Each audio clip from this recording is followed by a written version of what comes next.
존경하는 용인 시민 여러분, 김규준 의장님과 동료 의원 여러분, 그리고 백군기 시장님을 비롯한 공직자 여러분, 풍대천 2동, 상현 1동 2동 지역구를 두고 있는 국민의힘 이창식 의원입니다.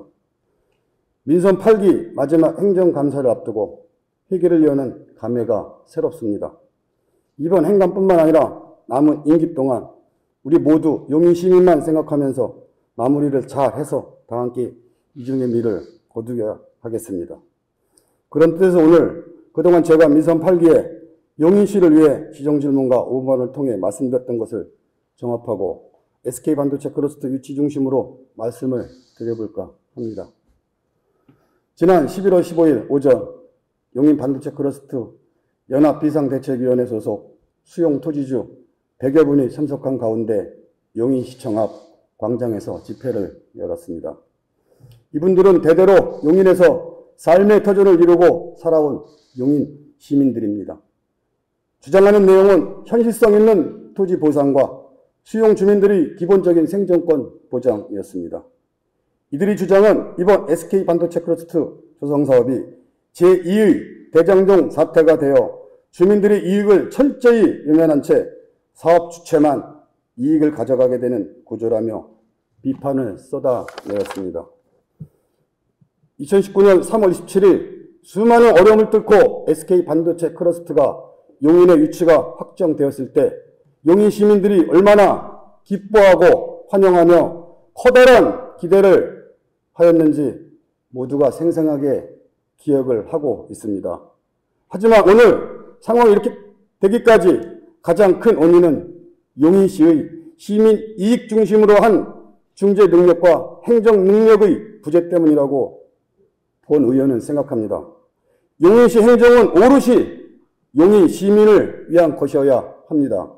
지난 11월 18일 SK반도체 클러스터 산업단지 내 원산면 일원의 토지주 1천여 명, 2,400여 필지에 대해 손실보상협의 공문이 전달되었는데 보상비를 책정하는 과정에 그 기준에 대하여 주민들에게는 이런 방구 설명도 없었으며 감정평가 결과도 주변 시세의 3분의 1 수준에 그침으로써 수용되는 주민들의 생존권을 심각하게 침범해 받았고 결정과 통보되는 절차마저 비상식적으로 이루어져 위의 내용을 인정할 수 없다고 합니다. 예를 들어 11년 전 3.3 평방미터당 26만 3천에 거래했던 토지를 21만 원만 보상해 준다고 통보를 하였으며 상식적으로 어느 누가 이러한 내용을 승복할 수 있겠습니까? 엄밀히 따져보면 이제껏 사업 절차를 늦춰온 것은 SK하이닉스입니다. 하물며 용인 SK반도체 클러스터 특수목적법인은 토지보상비 총액을 증액했다고 거짓말까지 유포한 정황이 있습니다. 그런데 어째서 용인시는 용인 시민의 이익을 대변하지 않고 SK 편을 들고 있는 것인지 본 의원은 의문이 갑니다.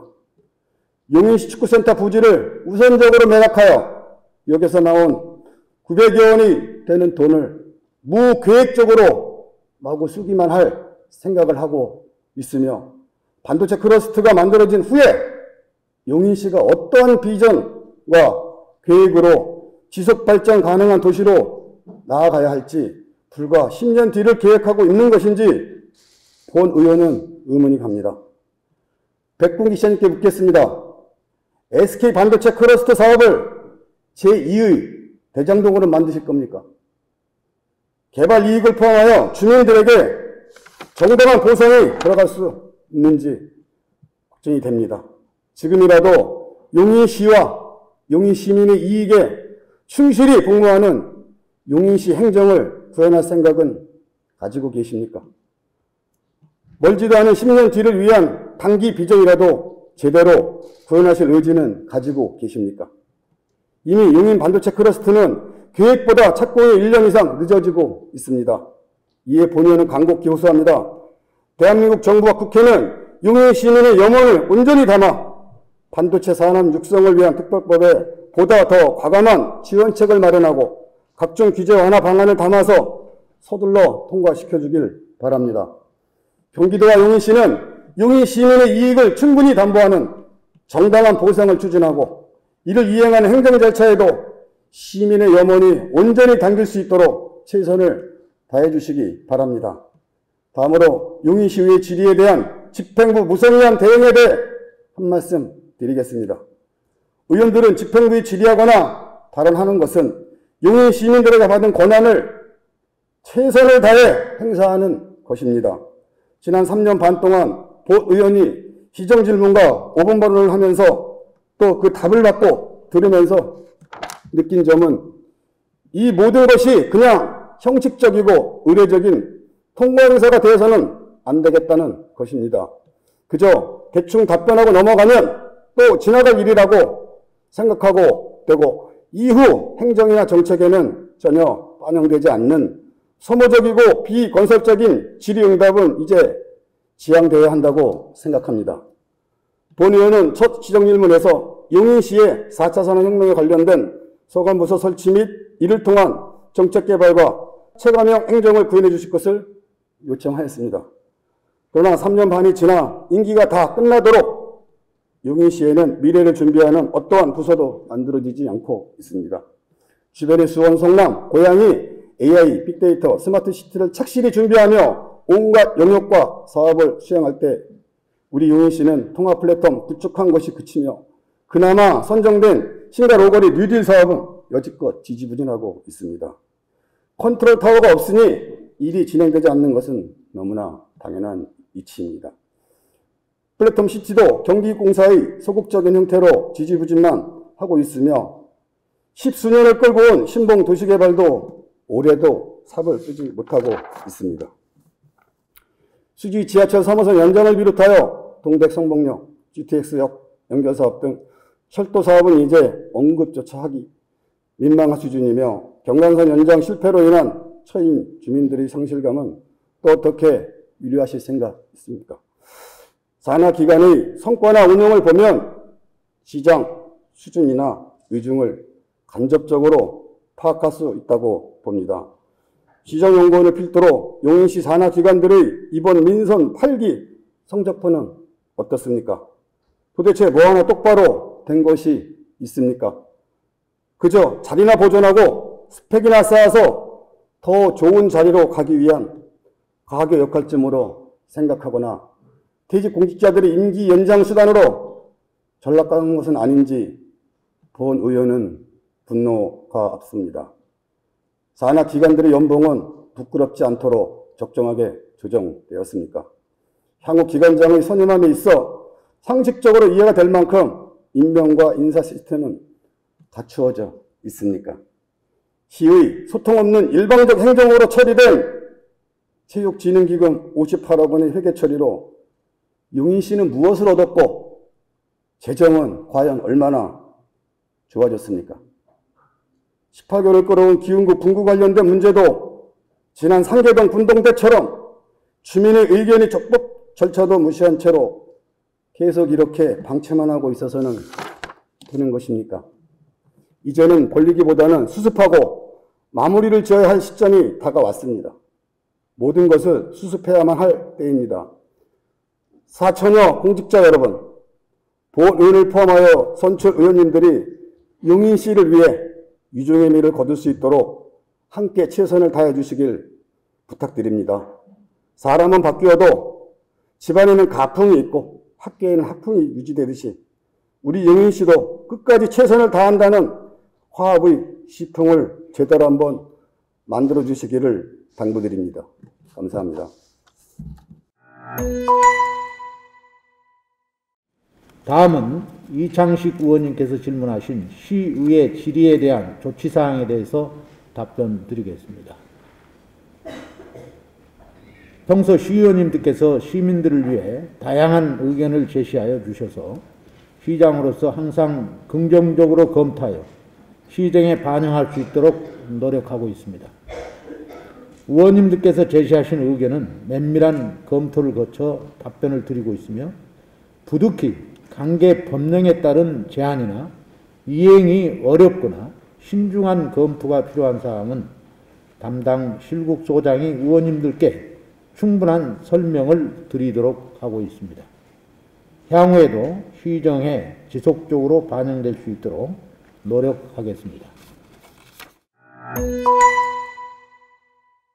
먼저 이창식 의원님께서 질문하신 시의 질의에 대한 세부 진행 사항에 대하여 답변드리겠습니다. 의원님께서 지난 2018년 첫 시정 질문을 통해서 질의하신 4차 산업혁명과 관련해서 스마트 도시 계획을 수립하여 체계적인 스마트 도시를 구현하고 각종 국가공모 사업 지원을 통해 국도비 재원을 확보하여 다양한 스마트 서비스를 확대해 나갈 예정입니다. 신갈 오거리 뉴딜 사업은 공유 플랫폼, 뮤지엄 아트거리, 관공마을, 실버케어 센터, 어린이 안심 골목 등의 내용을 담아 진행되고 있으며 도시재생지원센터의 10여 명의 전문 인력을 채용하여 시와 주민들의 가교 역할을 수행하고 있습니다. 또한 플랫폼 시티는 개발 계획을 수립 중에 있고 보상과 관련해서도 재차례 회의를 진행하여 12월 보상계획 공고를 예정하고 있습니다. 신봉 2지구는 대규모 개발 사업으로 기존 용인 신봉구역과 연계하여 시설 규모 적정 여부 및 관련법 저촉 여부 등 검토 사항에 대해서 행정 절차를 이행 중에 있으며 여러 철도 사업과 관련해서도 사전 타당성 용역, 실무 협의, 지역 주민과의 소통 등을 통해서 최적의 방안을 마련하기 위해 노력하고 있습니다. 산하기관장 임명은 행정안전부의 지방공기업 인사운영 기준, 지방 7자 출연기관의 인사조직 지침에 따라서 임명되고 있으며 보수는 성과급제 연봉 책정 방식에 도입하여 경영실적 평가 결과에 따라서 기본 연봉 조정 및 성과급 지급 기준을 결정하고 있습니다. 체육진흥기금의 폐지는 효율적인 재정 운영과 일반 회계를 통한 기금 목적 확보가 가능함을 감안하여 폐지하였으며 기금부 분구는 현재 모든 절차를 마치고 행정안전부의 결정을 기다리고 있는 실정입니다. 현재 진행되고 있는 사업 및 정책들이 잘 마무리될 수 있도록 최선을 다하겠습니다. 반도체 클러스터 일반 산업단지 보상에 대해 답변드리겠습니다. 용인 반도체 클러스터 일반 산업단지는 토지분에 대한 감정평가가 완료됨에 따라 금년 11월 8일 보상 협의가 시작되었습니다. 보상 금액은 토지보상법과 감정평가에 관한 규칙 등 절차에 따라 주민들 의견을 반영하여 선정된 감정평가사의 평가를 거쳐 결정되었습니다. 결정된 보상 금액은 관련 법에 따라 당해연도 공시지가보다 3에서 4배 많은 금액으로 책정되었으나 토지주분들은 현 시세에 미치지 못하는 보상금에 대하여 만족하지 못하는 실정에 있습니다. 이에 토지주의 재산권 피해가 최소화되도록 직접 보상금 외에 이주대책, 생활대책 등 각종 간접보상에 대하여 사업 시행자와 토지주들 간의 협의가 진행되고 있습니다. 반도체 클러스터 유치는 환영할 일이지만 삶의 터전이 갑작스럽게 변한다는 사실에 원산면 주민들은 많은 걱정을 하고 있습니다. 이러한 우려에 대해 우리 시는 사업 추진 시부터 사업 시행자와 토지주 간의 원만한 보상이 이루어질 수 있도록 중재를 하고 있으며 앞으로도 최선을 다해 나가겠습니다. 또한 현재 SK 반도체 클러스터 사업부지 내에 포함된 축구센터를 비롯한 시유지는 추후 용인 일반 산업단지 주식회사로부터 손실보상 협의 요청이 들어오면 내부 검토를 거쳐 매각 결정 등 매매계약 절차를 이행할 예정입니다. 원산 반도체 클러스터 조성 사업은 국가 경제의 핵심 산업이며 우리 시뿐만 아니라 대한민국의 미래 먹거리를 책임질 반도체 산업 발전의 중심축이 될 사업으로 성공적인 추진을 위해 우리 용인시의 역할이 더욱더 중요해지는 만큼 정부의 K 반도체 벨트 추진 전략을 주도하는 우리 용인시의 힘찬 발걸음에 시 의원님들을 비롯한 시민들께서 많은 관심과 도움을 주시면 감사하겠습니다.